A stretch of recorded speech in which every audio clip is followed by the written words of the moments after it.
Deeming of income stream. So an income stream is like an account-based pension or a transition to retirement pension. So it's where you start to draw from your superannuation rather than putting money into it. The phase where you're putting money into it is called the accumulation phase. Now, this was announced previously, not at this budget, but they've reinforced that they're going to implement this, and they've extended it a little bit as well.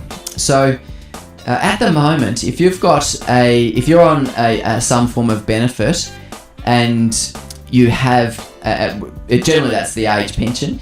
If you're on the age pension and have an account-based pension, generally it doesn't impact from an income test perspective. It counts towards your assets test, but it doesn't count towards your income test because there's concessional testing of income. You might draw, say, $10,000 from your pension each year, but only $2,000 of the income is tested because it's concessionally tested from a Centrelink perspective.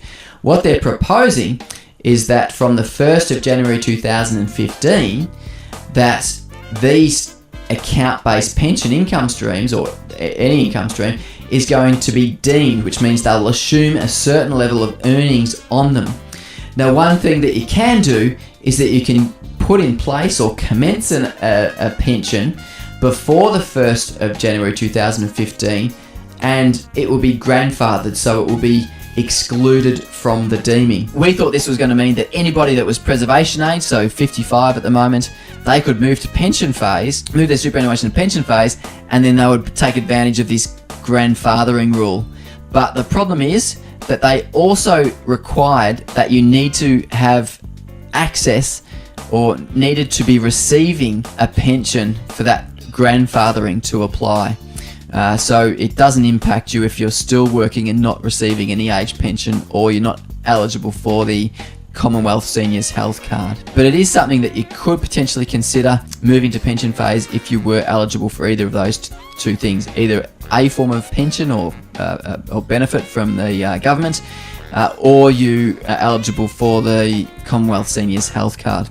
Now, what they've also done is that, actually we'll do it in a later slide, they've also included in this process of deeming of pensions, also going to include the income from non-taxed income, which is basically income from account-based pensions if you're over 60. They're going to include that in the test for both the Commonwealth Seniors Health Card and other government benefits.